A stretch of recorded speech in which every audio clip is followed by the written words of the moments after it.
Quando nós olhamos para a história de Abraão e começamos a pensar sobre ela e a refletir sobre a mesma, nós começamos a perceber que existe dois períodos na vida de Abraão, isso descrito pelo próprio Deus, a saber, o seu próprio nome. Porque quando nós falamos de Abraão, nós falamos de um gentio, nós não falamos de um judeu. Nós falamos de alguém que foi vocacionado por Deus, que foi chamado por Deus, quando esse estava vagando, iniciando uma peregrinação. A sua história começa no capítulo 11, quando a Bíblia Sagrada vai informar para nós a despeito do seu pai e da sua família, num curto trecho genealógico, fazendo-nos saber acerca da sua origem. Ele é de Ur dos Caldeus, ou como alguns historiadores dizem a nós, Uruque dos Babilônicos, porque a cidade de Ur dos Caldeus está a cerca de 160 quilômetros aproximadamente ao sul da Babilônia. Então, alguns historiadores dizem que, por estar próximo, considera-se uma província ou uma cidadela próxima aos termos da Babilônia. Então, alguns chamam a cidade de Ur dos Caldeus e outras chamam a cidade de Uruque dos Babilônicos. E esse curto trecho genealógico está posterior ao fato de um projeto fadado ao fracasso, falido, quando os homens decidem no seu coração edificar uma grande torre com a ideia de alcançar os céus e chegar até Deus.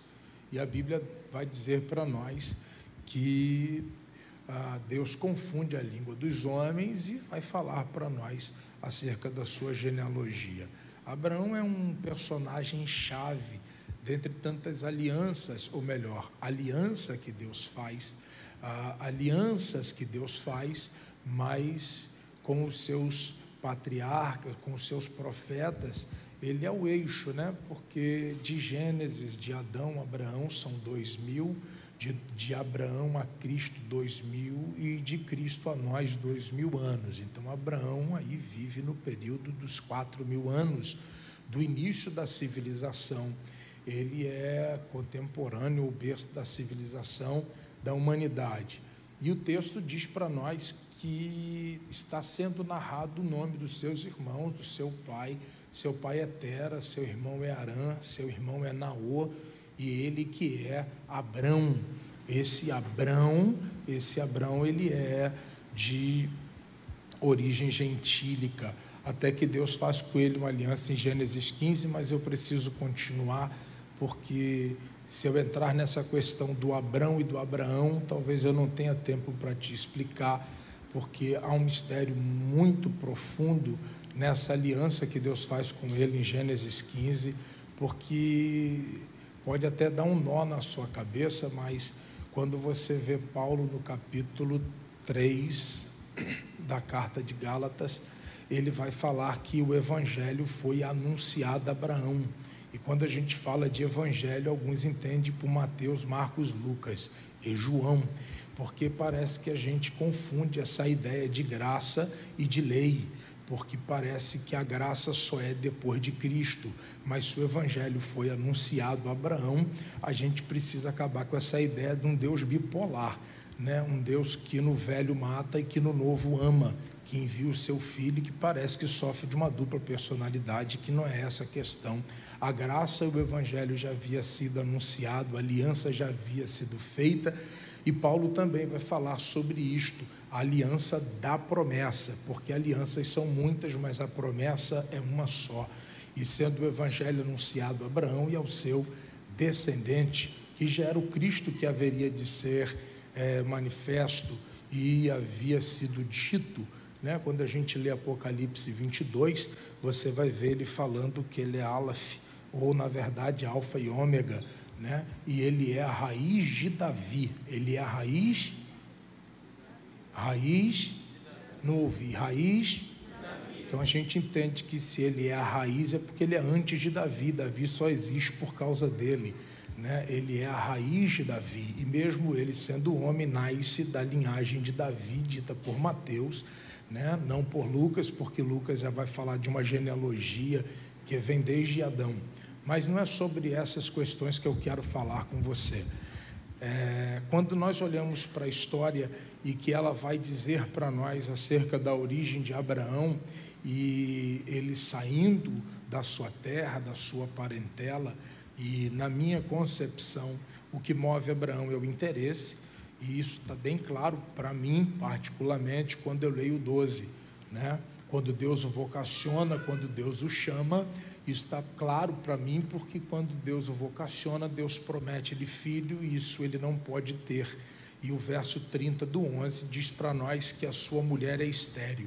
E quando Deus o vocaciona, ele também não está em Ur dos Caldeus, ele já está na cidade de Harã. O texto diz que o seu pai inicia uma peregrinação em direção a Canaã, e o texto diz que ele, ao chegar em Harã, ele para em Harã, e o texto diz que ele morre em Harã, até que Deus aparece a Abraão em Harã e convida Abraão para que Abraão inicie sua peregrinação e que ele caminhe só, que ele vá viver o que Deus tem para ele, numa proposta, a grosso modo, né, de não saber por onde vai, nem saber quando chegará ao lugar do destino, mas ele peregrina, movido por uma promessa, e a promessa é de que ele seria pai, que ele teria filhos, que Deus o abençoaria, e essa palavra é contrária à que ele ouve, até sabe, sua mulher é estéril, e isso é declarado no verso de número 30. Quando nós olhamos essa convocação de Abraão, né, de Abrão, melhor dizendo, nós vamos ver no 12 Deus o vocacionando, ele erguendo um altar. No 13 nós vamos ver ele crescendo, prosperando, enriquecendo. Vamos ver Deus o separando depois do crescimento do seu sobrinho Ló, por meio de uma contenda que se instaura em meio aos pastores de Abraão e de Ló, na ausência de pasto para que eles comam, ou para que os animais comam, se alimentem, e eles estão brigando da proporção do crescimento. Depois nós vamos ver no 14, Abraão com seus 318 homens, treinados pelo próprio Abraão, descendo para uma guerra, e voltando dessa guerra mais rico do que quando foi para ela. E o texto diz para nós que Deus assim está com Abraão e abençoa, que é quando Abraão encontra com Melquisedeque, que é um título, é uma linhagem sacerdotal. Abraão entrega o dízimo do que havia conquistado na guerra, abre mão dos despojos da guerra e liberta o seu sobrinho Ló numa batalha ferrenha e travada. No 15 nós vamos ver Abraão fazer com Deus uma aliança, que é quando Cristo aparece para Abraão nos pactos da metade, quando os animais eram repartidos, parte a lado, e abria-se um caminho, e nesse caminho, nesse pacto, dessa aliança das metades, era passivo de morte, né? E é por isso que Abraão dorme, porque aquele que não cumpre a aliança do pacto das metades, esse tem que morrer e pagar com a vida a quebra da aliança.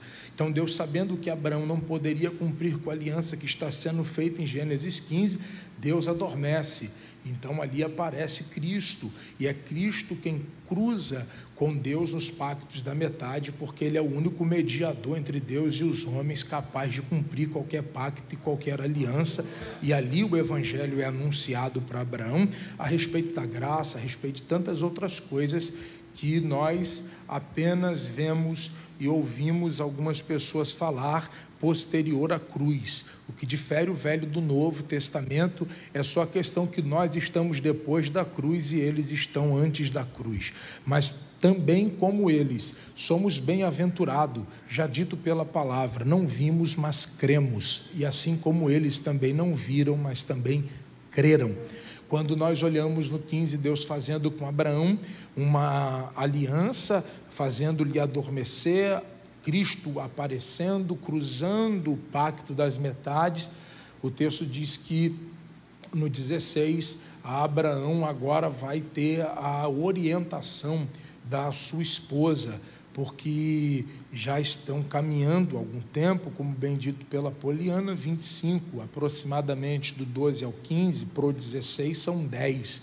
Então, esse período de 10 anos, que vai do 12 até o capítulo 15, aproximadamente 16, e depois mais 15 anos esperando que se cumpra aquilo que Deus havia dito pela sua boca, porque Deus não fala a respeito do filho somente uma vez. Até o 15, pelo menos 3 vezes Deus fala no 12, fala no 13, fala no 15, acerca do filho que Abraão haveria de gerar e haveria de dar, que Deus haveria de dar a Abraão. Então, quando a gente chega no 16, nós estamos vendo uma crise que se instaura na casa, porque Abraão quer ser pai, o tempo está passando, a idade está chegando, a mulher já está fora do seu período frutífero, e além de estar fora do seu período frutífero, estéril, e Abraão com a idade avançada. Então Sara chama Abraão e dá a ela a ideia, e aqui a crise começa. Essa crise começa por causa da ausência das pessoas em saber lidar com o tempo. Isso para mim é muito difícil. Eu não sei para você lidar com o tempo, ainda mais nesse período imediatista que nós estamos vivendo, onde as pessoas parecem que habitualmente querem que as coisas no mundo espiritual aconteçam como no mundo físico. Parece que a gente está no 5G, e parece que no mundo espiritual a gente quer que as coisas também aconteçam dessa mesma proporção. Eu estava vendo o ministro falar esses dias de comunicação que um médico vai conseguir do Rio operar alguém lá em Amazonas por meio da internet. Então parece que as pessoas estão caminhando nessa ideia de que Deus fala agora e acontece amanhã. E quando as coisas não acontecem no meu tempo, eu dou meu jeito para que elas aconteçam, uma vez que Deus me fez a promessa e parece que alguém se incumbiu de dizer que tem participação. Existe a minha ação dentro daquilo que Deus fala comigo, dentro daquilo que Deus tem para fazer na minha vida. Eu sou participante do milagre, mas eu não coloco a mão naquilo que Deus está fazendo. Minha esfera é humana, a esfera dele é divina, ele faz impossível.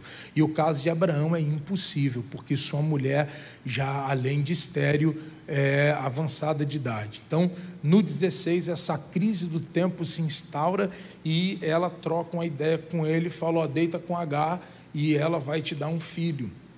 E Agar te dando um filho, a promessa se cumpre. Uma vez que Deus falou, foi com você e não comigo. Parece que também está um pouco enciumada, porque Deus, quando vai falar, só fala com Abraão e não fala com ela. E aí ela entende que o que Deus fala para Abraão não serve para ela, é para Abraão. Abraão abraça a ideia e deita com a irmã Agar, e o texto diz para nós que Agar vai gerar. E aqui começa o inferno, podemos assim dizer, na casa de Abraão. Talvez não inferno, que inferno é uma palavra muito pesada, mas aqui começam os litígios, as guerras. Vou tentar te ajudar, vou levantar a mão aqui para não dar microfonia e você não ter que aumentar.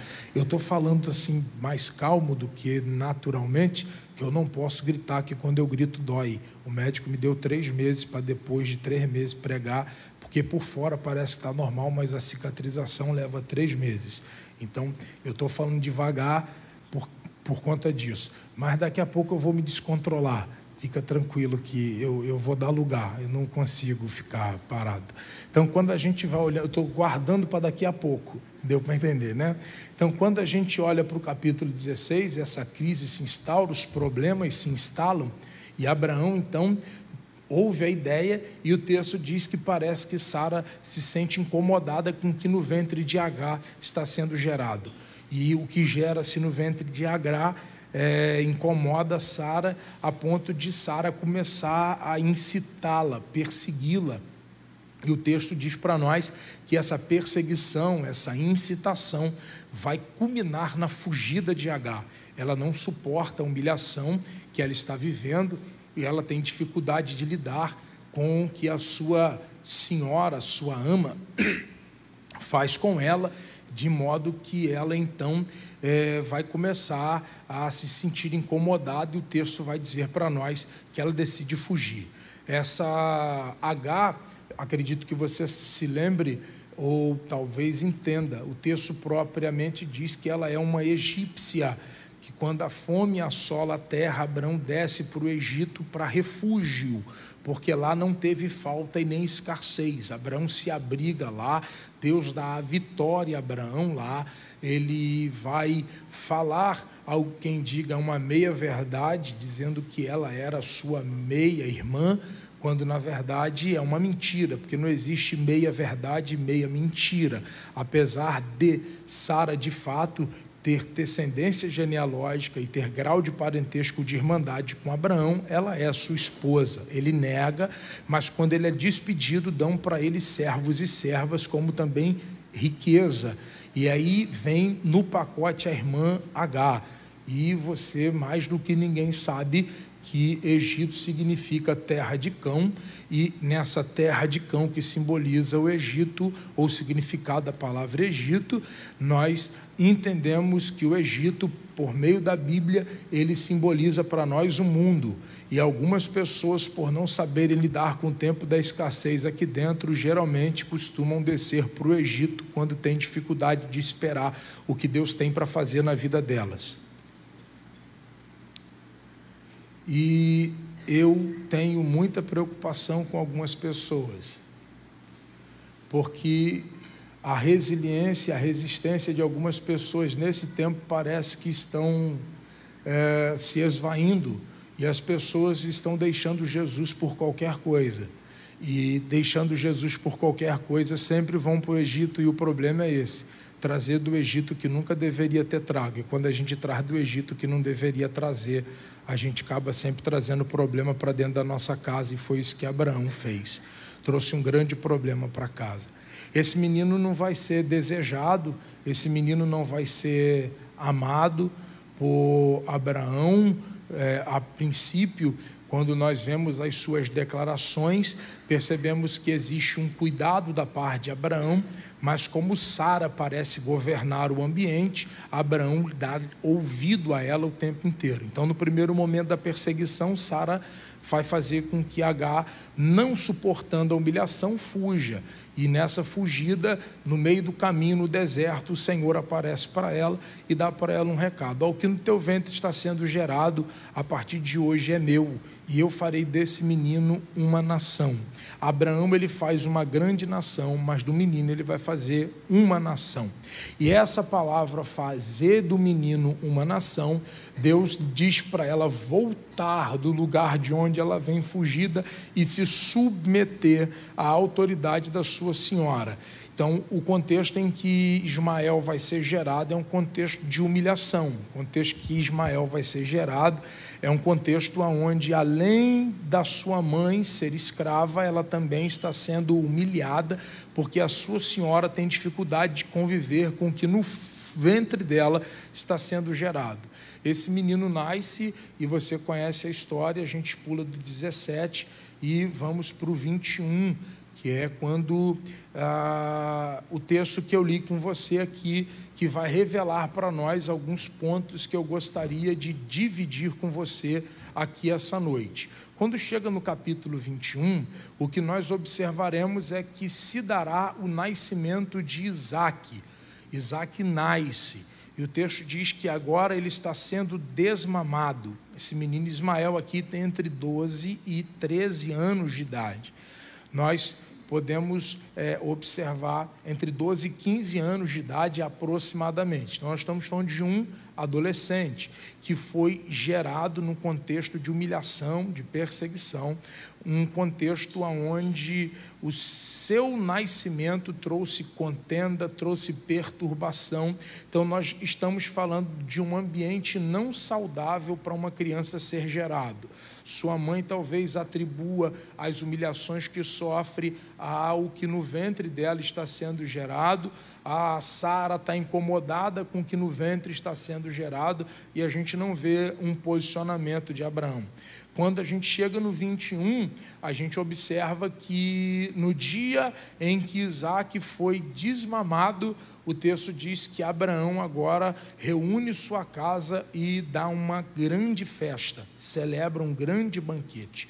E se você olhar, esse menino tem 12 anos e não tem registro de festa, não tem registro de banquete, não tem registro de aliança, não tem registro desse menino no 8º dia sendo levado e sendo consagrado a Deus, cortando a pele do prepúcio, como foi feito com Isaac, seguindo todos os ritos que mandava a cultura, porque Deus é com Abraão que faz a aliança. Então, quando a gente olha para o texto, a gente poderia descrever o perfil desse menino chamado Ismael: não desejado, alvo de humilhação, alvo talvez de palavras malditas lançadas por Sara no âmbito da perseguição, tomada pela raiva, pela inveja da sua ama está gerando e ela não. E agora tentar imaginar a cabeça desse menino sendo criado dentro desse ambiente, onde ele tem que olhar para o pai, olhar para a mãe e não usufruir dos mesmos direitos que o seu irmão tem, e não bastante, ele cresce, é o primogênito da casa, mas não é desejado como Isaac. O texto diz que Sara coloca o nome do menino de Isaac, porque me traz alegria, fez o meu rosto sorrir. Abraão celebra isto também, dando um banquete, mas Ismael não tem banquete. Talvez o retrato de Ismael seja como o retrato de algumas pessoas que talvez estejam aqui, não celebrados, nascido num ambiente onde a contenda e as maldições sobrepunham a qualquer coisa que você poderia almejar da vida ou desejar da vida. E isso fez com que esse menino crescesse num ambiente de desprezo, de humilhação, aonde isso fica mais patente ou mais evidente quando o seu irmão nasce e o seu pai dá uma festa na ideia de celebrar a vida daquele que acaba de ser gerado, e ele não tem isso. Talvez esse seja o ambiente que algumas pessoas aqui tenham sido criadas, um ambiente onde depois de adulto você veio a descobrir que você talvez tenha sido fruto de um aborto que mal feito, na verdade bem feito, porque não deu certo. Se fosse mal feito teria dado certo, mas de verdade bem feito, aonde você entendeu que talvez quem te gerou não te desejava por ter seus motivos para isso, mas isso acarretou em você traumas, trouxe para a sua alma perturbações. Mas eu tenho uma notícia do céu para você, que talvez a terra não te quisesse, mas o céu te desejava e tinha planos para a sua vida. Eu vou repetir isso aqui para que isso entre na alma de algumas pessoas, e isso é direcionado para pessoas que estão aqui dentro. Talvez a terra não te quisesse, talvez quem começou a te gerar te desprezou, te humilhou, e o ambiente que você foi criado foi de desprezo e de humilhação.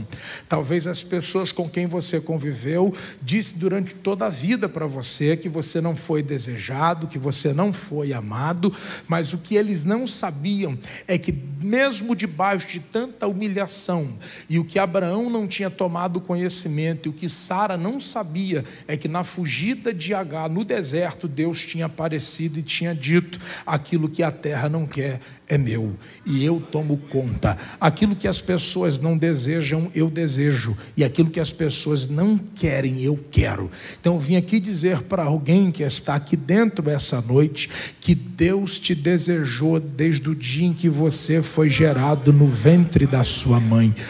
Deus tinha e tem um plano para a sua casa, para a sua vida e para a sua família.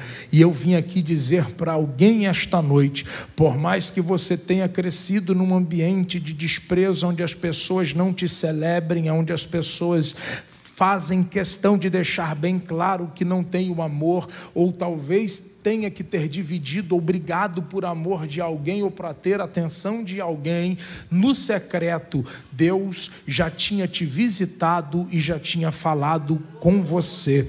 E a palavra de Deus para você é essa: eu te amo, você é desejado por mim, e eu tenho uma notícia para dizer para alguém: ainda que todos te rejeitem, te desamparem, Deus vai te amparar. Ele já disse pela boca do profeta: ainda que a tua mãe te abandone, eu nunca te abandonarei. Então descansa a alma e tranquiliza em Deus, porque ainda que a mãe abandone, o meu Deus está dizendo que Ele nunca vai te abandonar. E aí o texto, para mim, ele começa a conflitar, não só pelo fato de demonstrar para nós o quanto Ismael não era desejado, quanto Ismael não foi projetado, quanto Ismael não foi celebrado quando nasceu, por se tratar de ser filho da empregada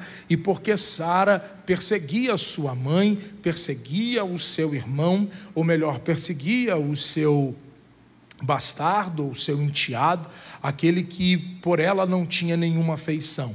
No dia em que esse menino nasce, o texto diz que Sara chama Abraão e diz para Abraão que vê o menino sendo leviano com Ismael, ou melhor, Ismael sendo leviano com Isaque, e ela vai dizer para Abraão que não quer que eles convivam junto, e vai pedir que Abraão o dispense, que Abraão o libere, porque a expressão dela é: ele não herdará aquilo que Isaque herdará. Então, a irmã Sara, além de ter um problema, pois ela mesma o criou, quando pediu que Abraão deitasse com a sua serva, agora ela está gerando em Abraão um outro problema, que Abraão despeça o seu filho, não conviva com ele, pois eles não crescerão juntos, eles não viverão no mesmo ambiente. E aí o texto diz que quando Sara dá esse comando, Abraão começa a se preocupar. E a preocupação de Abraão está descrita no capítulo 21, quando ele pergunta para Deus, porque quando Deus vê Sara falar, Deus aparece a Abraão e dá a Abraão uma ordem. E qual é a ordem que Deus dá para Abraão? Libera o menino, porque eu farei dele uma nação. Diga comigo: libera o menino. Diga: libera o menino. A ordem é de quem, irmão? De quem? Quem está falando com Abraão? Abraão conhece o Deus que serve. Deixou tudo para trás e peregrinou, e ele é testemunha viva do que Deus fez por ele durante esses 25 anos, cumprindo com a promessa a seu tempo, não no tempo dele, de tudo que Deus lhe fez crescer e prosperar, das guerras que venceu e de tudo que ele enfrentou. Abraão conhece o Deus de Israel, Abraão sabe quem é o Senhor, Abraão tem intimidade com Deus, Abraão tem vida no altar. Agora ele ouve a voz de Deus e diz assim: Deus, Abraão, libera o menino. Abraão vai falar com Deus que manda liberar. Se eu liberar, o que vai ser dele? A pergunta de Abraão, ele não a fez quando Deus o vocacionou lá no 12, dizendo: larga tudo, deixa tudo, me segue, vou fazer de você pai de uma nação. Ele não perguntou como, nem quando, nem porquê, ele apenas creu na palavra e foi. E ele agora é resultado de tudo que Deus falou com ele no 12. Então, a respeito de palavra, ele sabe o Deus que ele serve, que o Deus que ele serve cumpre com tudo aquilo que ele fala. Agora, o Deus que tem palavra está falando com Abraão e dizendo: libera o menino, eu vou fazer dele uma nação. Você é uma grande nação, ele é uma nação. Aí Abraão vai questionar o Deus que está fazendo para Ismael a promessa, como se Deus não fosse capaz de fazer por Ismael o que Deus está dizendo que vai fazer. Abraão está questionando Deus, como quem diz assim: se eu liberar, o que vai ser dele? A ideia que eu tenho quando eu olho para o texto é que Abraão parece que entendeu que Ismael só vai ser alguém e só vai ter possibilidade de ser alguém ou de vencer na vida se continuar debaixo da tutela dele. Se Abraão for um eterno Ismael, for um eterno dependente do que Abraão pode proporcionar. Talvez esse seja, para mim, de verdade, um dos maiores problemas de pessoas que cresceram, e cresceram em Deus. Qual a dificuldade? De achar que Deus só pode fazer por elas e não fazer por outras pessoas. E quando a gente chega nesse nível de entendimento, onde Deus fez tanta coisa pela gente, a gente acha que a vida da gente se rege por si só, ou que nós somos dono do nosso próprio nariz, como se nós fôssemos capazes de proporcionar para alguém, ou fazer por alguém aquilo que só Deus pode fazer. Então Abraão está questionando Deus, porque Abraão acha que Ismael só vai ser alguém, chegar a algum lugar, se ele viver debaixo da tutela.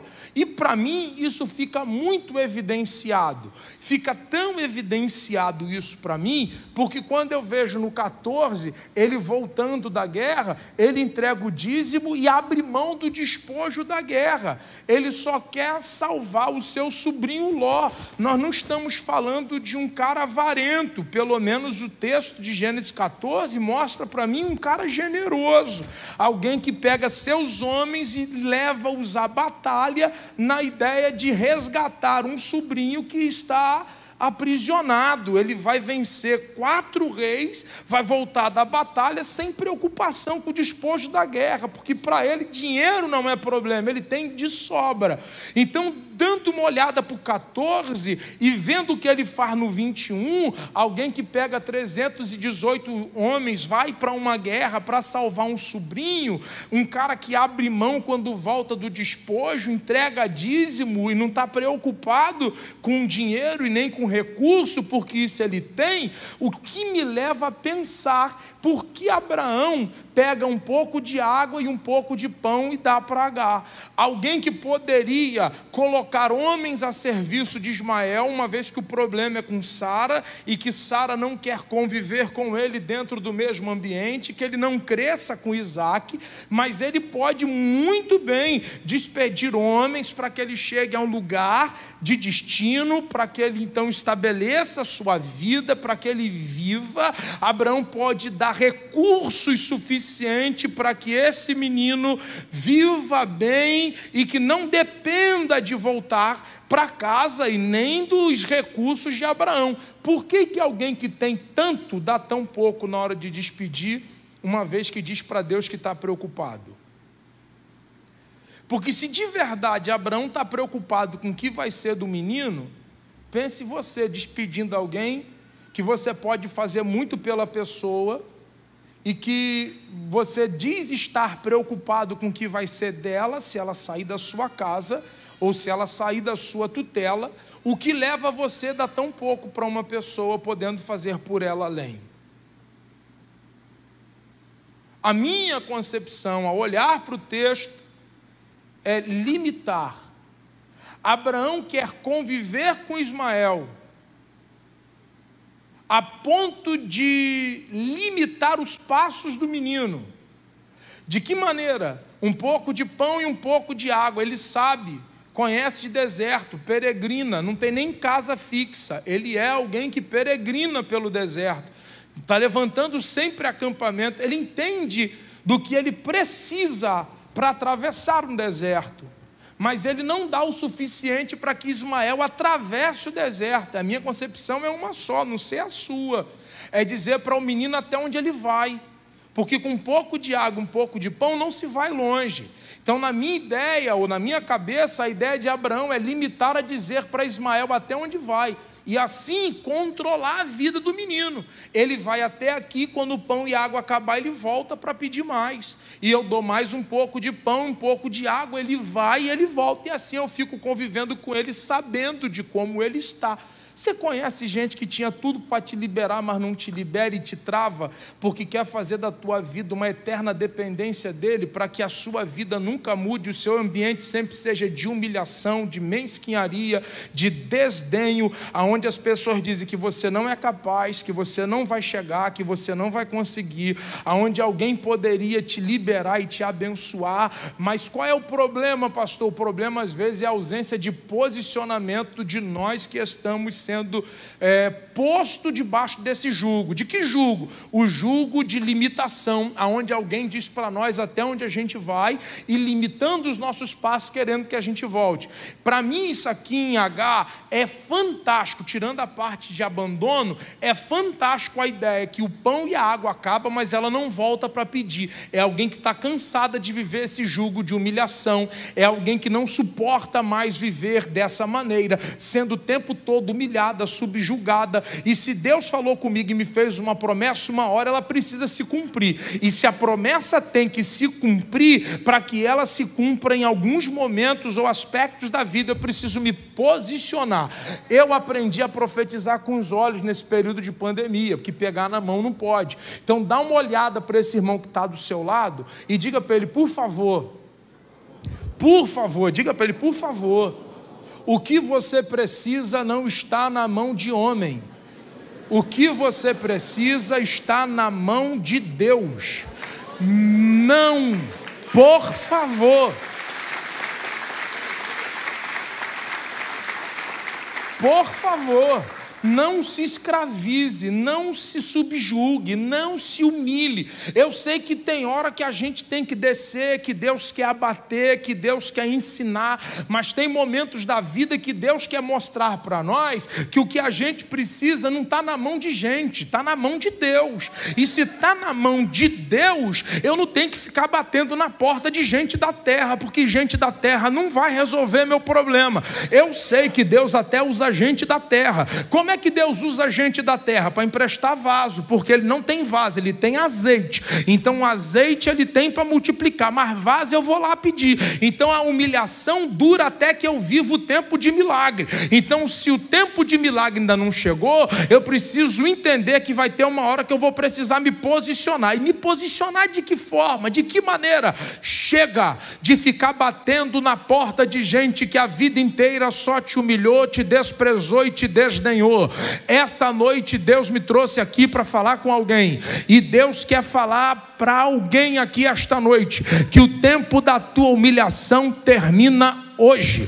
Oh, aleluia. Eu vim aqui profetizar para alguém. Eu não sei se tem gente para receber, mas eu estou aqui como profeta de Deus para dizer para alguém aqui esta noite, Deus vai ensinar para Abraão. E o que Deus vai ensinar para Abraão, pastor? Porque Abraão está em casa pensando. O que Abraão está em casa pensando? Minha concepção, Abraão está em casa pensando, o que eu dei já acabou, cadê esse menino que não volta?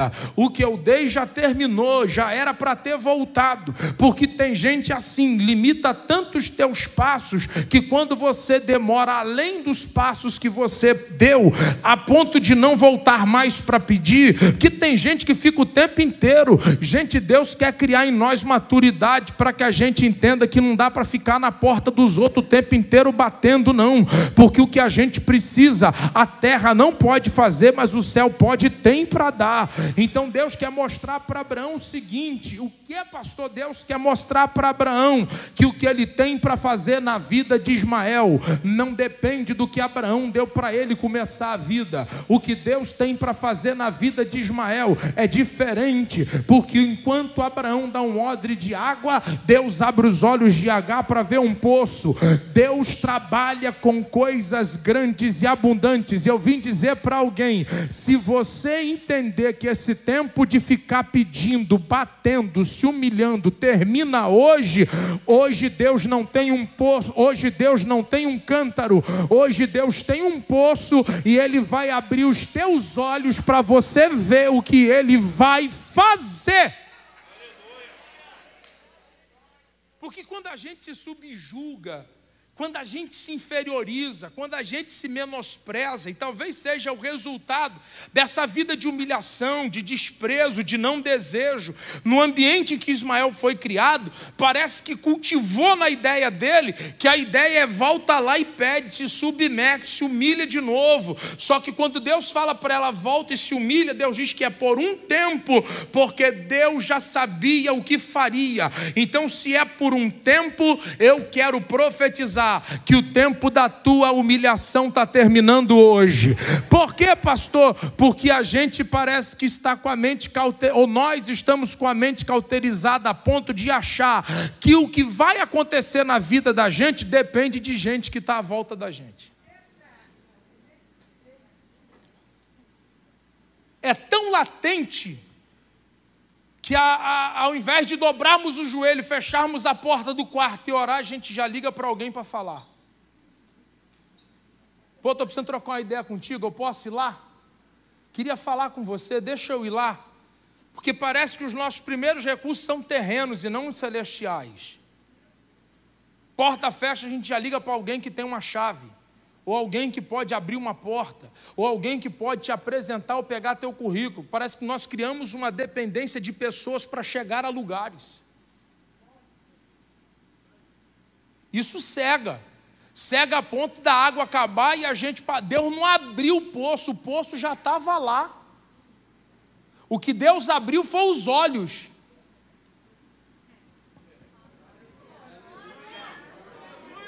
Deus não criou um poço, Deus não cavou um poço para ela, não.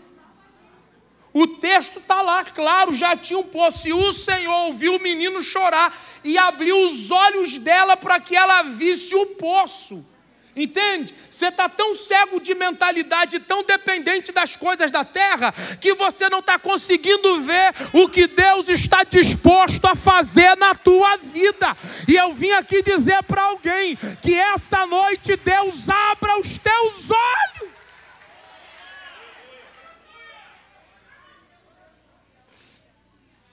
Aleluia. A mente cauterizada, a mente travada.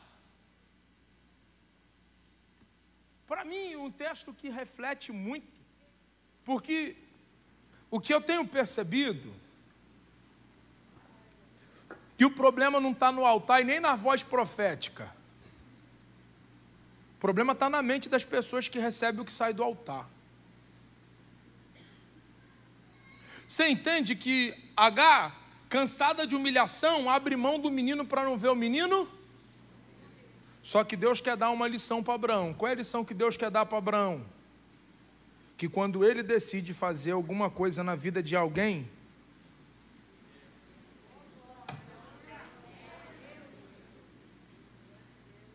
sabe aquela galera que diz assim, precisa de mim, só vai chegar se eu fizer. Sabe, tem um povo que passa na vida da gente assim, né? Ele até pode abrir a porta para tu entrar, mas ele bota o pé e trava. Tem gente, infelizmente, assim. Eu não sou muito adepto desses negócios de mensagem de vingança, não. Eu nem gosto muito desse negócio de... Vai lá, pega quem falou da minha vida. Eu não sou muito adepto desses negócios da vingança, não. Minha vitória tem sabor de mel. Quem me viu passar na prova não me ajudou. Maior prazer é poder sentar na mesa com quem não me ajudou e servir, do que ele poderia ser participante e escolheu não ser. Porque de verdade Deus é assim, gente. Vou falar da mente, mas deixa eu abrir um parêntese aqui. Lembra do José? Quem lembra do José? Lembra do episódio da prisão? Lembra? Que ele interpreta o sonho do copeiro e do padeiro? Fala para o padeiro assim, vai morrer. Eu sou dono de padaria. Não sei se você sabe, eu sou dono de padaria, eu tenho padaria. Eu descobri que todo padeiro tem que morrer. Brincadeira, está na Bíblia há mó tempão, mas não tem nada a ver com isso não. Não é porque passa uns funcionários ruins lá que a gente está, né? Não é nada a ver disso não. É brincadeira. Mas desde a antiguidade os padeiros estão morrendo. Eu falo isso com todo mundo que começa a trabalhar lá na padaria. Todo padeiro morre. Mas não é isso que eu queria falar não. Ó para cá para você entender. Ele fala para o padeiro que o padeiro vai morrer. E ele fala para o copeiro que o copeiro vai. O que ele pede para o copeiro? Gente, você já parou para pensar que memória é essa? 3 dias. Ele fala para o padeiro assim, 3 dias tu morre. Ele fala para o copeiro, 3 dias tu volta. 3 dias o padeiro morre, 3 dias o copeiro volta. 3 dias que o copeiro volta, o copeiro não lembra. 2 anos depois. Quantos anos? 2 anos. Faraó tem um sonho. O copeiro lembrou com 2 anos. Mas não lembrou com 3 dias. Que miséria de memória.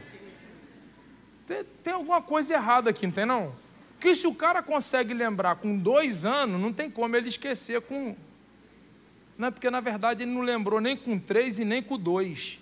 Porque se ele lembra com 3, e José vai a Faraó, ele ia atribuir o que aconteceu na vida dele ao copeiro. Quando ele lembra com 2, é Deus falando para José assim, não é ele que lembrou, que se ele tivesse que lembrar, lembrava com 3, não lembrava com 2. Foi eu que trouxe a memória. Porque algumas coisas que Deus tem para fazer na vida da gente, tem até gente que está do lado da gente que poderia ajudar e fazer. E aí você, na crise, diz assim, por que fulano não faz? E fica até chateado. Para de ser bobo. Descansa a alma, fique em Deus. Porque se ele fizer, você vai atribuir a ele aquilo que só Deus pode. Então, como Deus não quer que tu dê glória para homem na terra, Deus quer que você glorifique o Deus do céu, Ele está dizendo para você o seguinte, o que você precisa não é homem que vai fazer, o que você precisa, eu vou fazer. Então, profetiza para alguém com os olhos, dá uma olhada para esse irmão que está do teu lado e diga assim, tinha gente que podia e não fez. Tu ficou até chateado. Mas dá uma risada aí, fica tranquilo. É que Deus não quer que você dê a glória dele para homem nenhum nessa terra, não. Porque quando a porta abrir, quando o milagre acontecer, você vai dizer, foi Deus que fez. Não tem mão de gente, não. Foi Deus que fez. Deus que fez. Então, parece que algumas pessoas estão tão cauterizadas com a ideia da humilhação, de bater na porta. H nesse dia parece que cansa, mas a mente se aparta para não ver. Aí Deus abre os olhos para ela ver, e como eu disse, para mim, o problema não está no altar nem na palavra profética. Lembra de Reis 4? Quem lembra de Reis 4? Lembra? A mulher de Sunem, conhecida como Sulamita, nós não sabemos o nome dela, só a origem da cidade. Lembra dela? Por que ela construiu um quarto para o profeta? Quem lembra? Porque ele era homem? Ele era homem? E porque ele era homem de Deus, ela falou, vou construir para ele aqui no quintal de casa um quarto. Construiu o quarto ficou pronto. Quem foi morar lá? Profeta. Toda vez que ia à cidade, morava lá. O profeta queria retribuir o favor. Mandou chamar a mulher e falou assim, tem alguma coisa que eu posso pedir o rei por ti? Ao chefe do exército, por ti, ele dá essas 2 opções, as 2 maiores autoridades do seu tempo depois dele. Aí a mulher diz assim, não, estou bem no meio do meu povo. Ela está dizendo para o profeta o seguinte, eu também tenho acesso ao rei, também tenho acesso ao chefe do exército. E dá as costas. O moço, porque parece que nessa hora o moço Geazi serviu. O problema do moço era só ver dinheiro. Quando ele viu o dinheiro de Naamã, deu ruim. Chamou o profeta e falou, o senhor não viu não? O marido é avançado de idade e não tem filho na casa. Aí o profeta entendi. O que ela precisa, mesmo que eu pedisse o rei não podia. Se eu pedisse ao chefe do exército, também não resolveria. O que ela precisa não está na terra, não. O que ela precisa, só o céu. Você percebeu que o tempo inteiro eu estou frisando coisas e mostrando para você que o que nós precisamos não está na mão de gente? Que o que a gente precisa está na mão de Deus. A porta que você está buscando, o que você está pedindo, tudo que você precisa, ele pode até tocar em alguém, para ser a catapulta, o trampolim, te fazer chegar, mas Ele está dizendo para você aqui essa noite o seguinte: se apega a mim, que o que você precisa, eu posso. Eu posso. E Ele vai fazer. Aí, ó para cá. Então a primeira lição para Abraão: Abraão, vou mostrar para você que eu posso fazer por ele o que eu fiz por você. O erro de algumas pessoas é achar que Deus só é Deus na vida delas. E que Deus nunca pode fazer pela gente. Diga, chegou minha vez. Diga mais forte, chegou minha vez. Deus está ouvindo o meu choro. Vai abrir os meus olhos. E eu não vou viver de cântaro. Tem um poço. Vi que o povo ameaça aplaudir, os outros não vêm, aí para a palma na metade, né? Que aplaudir, aplauda, é o Senhor. E aí, quando o profeta entende que o que ela precisa só o Senhor pode, ele manda chamar ela. Vem cá. Ela volta, aí o profeta diz assim: no tempo determinado, ao ciclo da vida, o profeta está dizendo assim, 9 meses, você vai ser? Ela teve um filho, gente? Sim ou não? Ela engravidou? Neném nasceu? Mas por que quando ela recebeu a profecia, ela disse para o profeta assim: não mintas para a tua serva? Algumas traduções estão assim: não brinques comigo. Sabe aquela fase que a gente quer tanto uma coisa e quando Deus libera a gente tem dificuldade de acreditar que Deus está falando que vai fazer? A mente já cauterizou, parece que já acostumou com a ideia de não ter. E Deus está dizendo: vai ter, vou fazer, vai acontecer. Então aqui eu vou perceber o problema. Porque se o menino nasceu, se ela engravidou, tinha algum problema na palavra do profeta? Da boca dele saiu alguma mentira? Então o problema nunca está na voz profética, o problema está na mentalidade de quem recebe. Quando você está com a sua mente bloqueada, porque o seu lugar de crescimento foi de humilhação, de julgo, o lugar do teu crescimento foi de desprezo, o lugar do teu crescimento foi um lugar onde você brigava para ter atenção, brigava para ter o amor, desprezaram você. Você cresceu nesse ambiente, sua mente cauterizou e você acha que você vai ser um eterno dependente, mas hoje Deus me trouxe aqui para dizer que o tempo da dependência termina. Hoje Deus abre os teus olhos, você não vive de cântaro, Deus tem um poço para você e Ele vai mostrar para algumas pessoas que Ele também é Deus na sua vida e vai fazer por você aquilo que ninguém pode fazer. Então, a gente vai entendendo e Deus vai falando com Abraão, porque Ismael não volta e não tem mais convívio.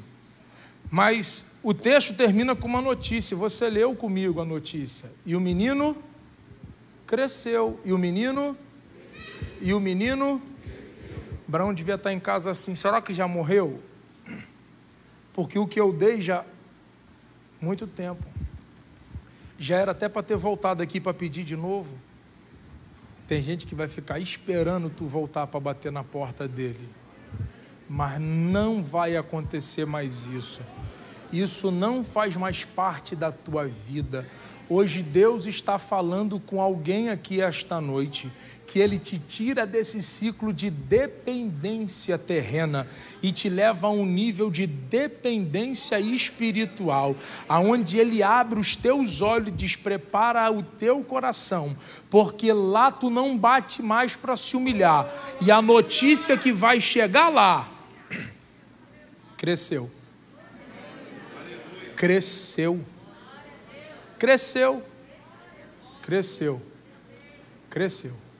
Ah, alguém vai entender isso aqui em algum momento. Cresceu. Tem gente achando que morreu, mas Deus vai fazer a notícia chegar lá, e a notícia é: cresceu. Tem gente achando que a notícia que vai chegar é faliu, mas a notícia que vai chegar lá é cresceu. Alguém está achando que a notícia que vai chegar é o casamento acabou, o marido foi embora e o casamento cresceu. Tem gente que está achando que a notícia que vão receber ao teu respeito é daqui a pouco ele bate aí na porta para pedir de novo, mas você aprendeu que existe um lugar de choro e gemido, e esse lugar de choro e gemido não é batendo na porta de gente, esse lugar de choro e gemido é até nos desertos da vida, mas entendendo que nos meus desertos ele ouve o meu choro, e porque ouviu o meu choro, ele decidiu abrir os olhos de alguém para que eu não morra. E se alguém achou que a notícia era de morte, se enganou, porque o tempo de perda na tua vida termina hoje. E a palavra do céu para alguém, eu não sei se tem alguém para pegar, mas eu vou repetir mais uma vez: cresceu. Cresceu. Cresceu. Cresceu.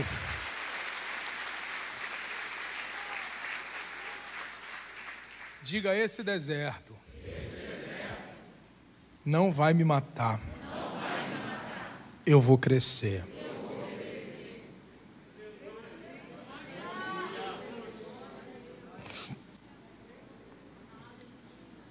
Fique em pé comigo, por favor.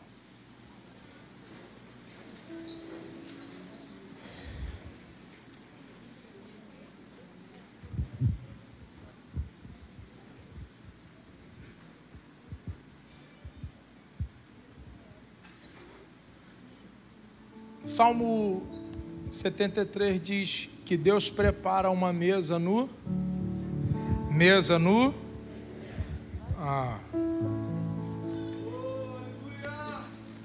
As maiores experiências do povo de Deus foram no...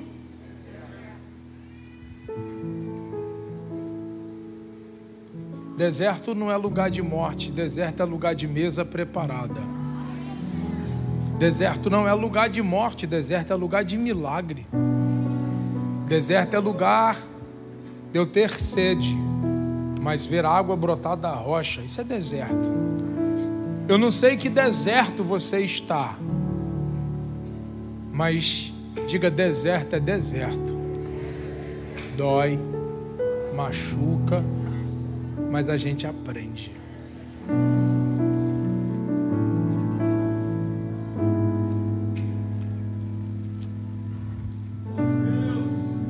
Diga: H andou errante no deserto de Berseba. Se você continuar lendo o texto, você vai ver que Abraão andou do mesmo deserto. Abimeleque tinha roubado um poço de Abraão e Abraão briga por um poço. O posicionamento de Abraão é diferente de H. H abre mão do filho, Abraão briga por um poço. H quebra aliança para não ver morrer. Abraão faz uma aliança com Abimeleque e diz: não toca no que é meu, que eu não toco no que é seu.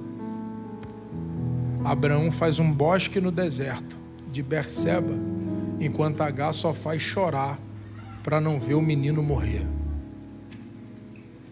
O problema da vida nunca foi o deserto, mas o posicionamento de quem está nele. Você pode estar no deserto fazendo aliança ou quebrando aliança.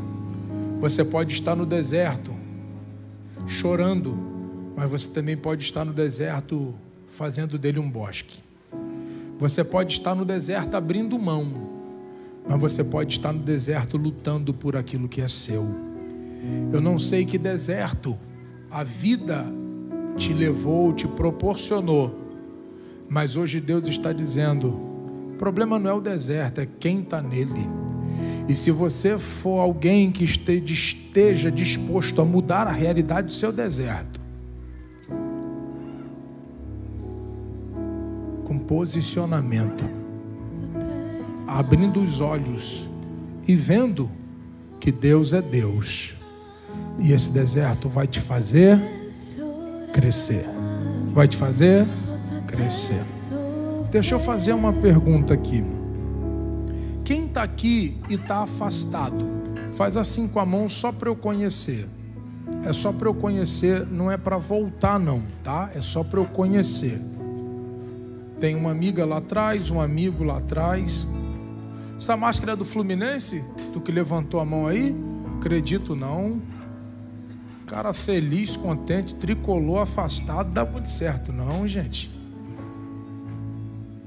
Isso é time de crente, trino, trindade, tricolor, Pai, Filho, Espírito, vermelho do sangue, branco da paz, verde da esperança. Isso é time de crente. Tá perdendo tempo afastado. Deixa eu ver quem está mais aqui. Tem mais uma amiga aqui afastada. Tem mais uma amiga aqui afastada. Opa, tem mais uma amiga ali afastada. Tem mais alguém afastado? Opa, tem mais uma mão levantada lá atrás. Tem mais um amigo lá atrás. Eu posso pedir um favor para vocês? Se puder. Vocês poderiam vir aqui na frente para eu orar por vocês? Não é para voltar para Jesus não, tá? É só para eu orar por vocês.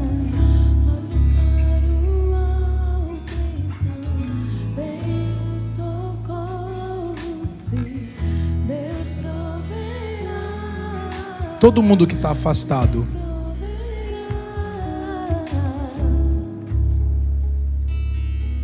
Só para eu orar. Tem alguém que nunca aceitou Jesus?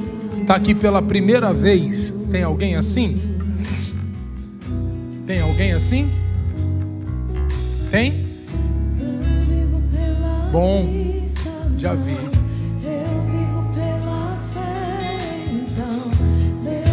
Tem mais alguém afastado?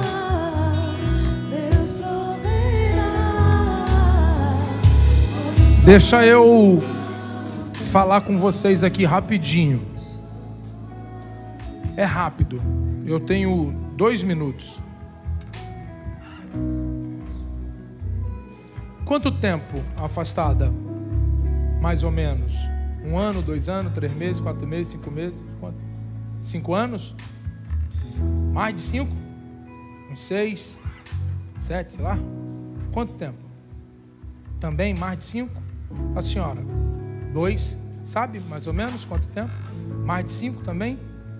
4 anos? Quanto tempo? 4 meses? 2 anos? 5 anos mais ou menos? E aí, tricolor? 1 ano? Também 1 ano? 2? Mais de 5?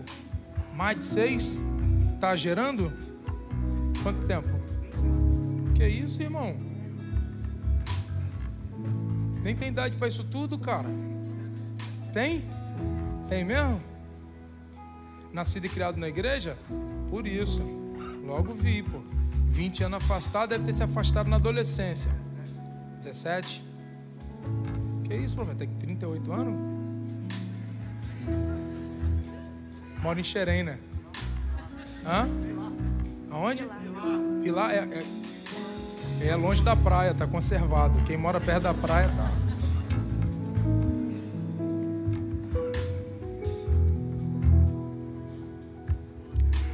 Tu que tá há 20 anos.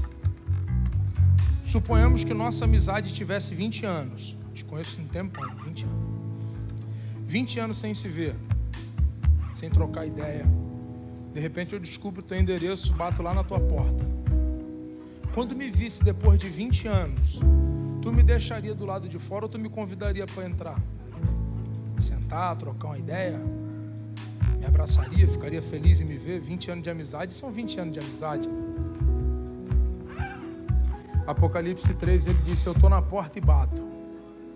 Se alguém ouvir a minha voz e abrir, eu entro.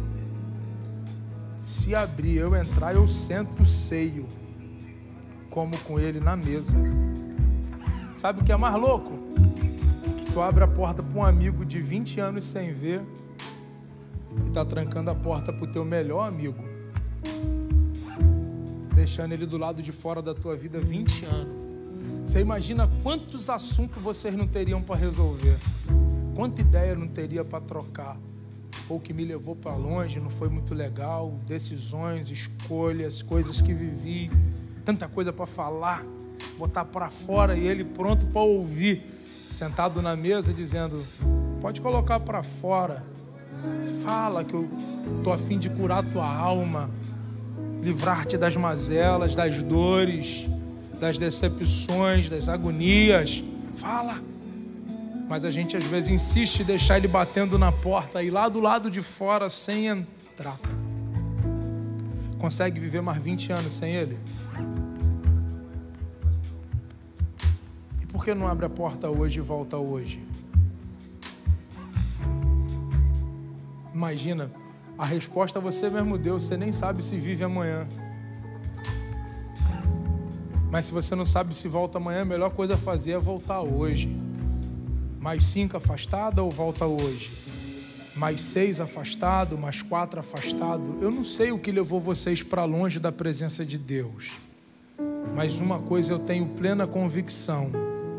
Ele está batendo na porta de vocês. E a pergunta que não quer calar, vocês vão deixar ele batendo do lado de fora ou vão convidar ele para entrar? Pastor, o que eu faço para convidar Jesus para entrar? É só levantar a mão cansada e dizer: não consigo mais viver sem ti, eu preciso voltar para a tua presença. Tem alguém que quer voltar para Jesus hoje? Abrir a porta para deixar o amigo entrar? É só fazer assim com a mão e eu oro por você. Quer dizer, orar eu já vou orar. Orar eu já vou orar. Porque eu chamei vocês aqui para orar.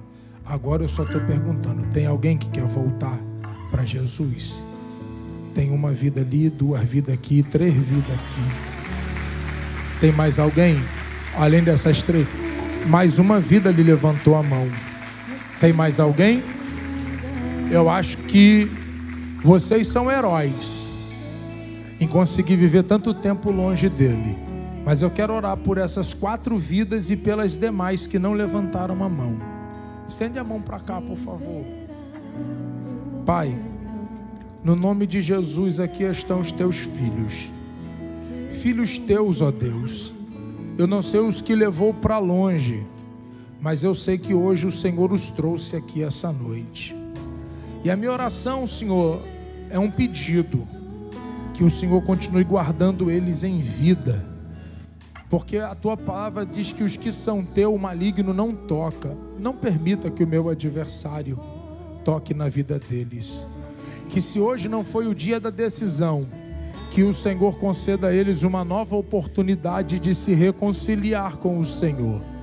Que a tua boa mão esteja sobre eles, guardando e os livrando da sede do meu adversário.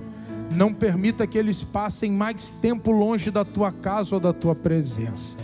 Ajuda-os, fortalece-os, para que eles continuem a viver, para que um dia possam ter um encontro com o Senhor. Quero também orar por aqueles que hoje se reconciliam contigo, que o Senhor possa fortalecê-los, que o Senhor possa hoje restaurar esta aliança, que é perpétua, sem emenda e sem fim. Eu abençoo a vida destes 4 que se reconciliaram, pedindo que o Senhor os fortaleça na tua presença e que eles não se afastem. Aos meus irmãos que aqui chegaram a esse lugar, a tua palavra disse que nós seríamos benditos ao entrar e bendito ao sair deste lugar. Que o Senhor nos leve em paz ao regresso do nosso lar. Que a tua boa mão esteja nos guardando e nos protegendo e nos conduzindo em vitória e em triunfo. Pai, no nome de Jesus, eu abençoo cada vida, cada lar e cada família aqui representada. Que a tua palavra seja verdade.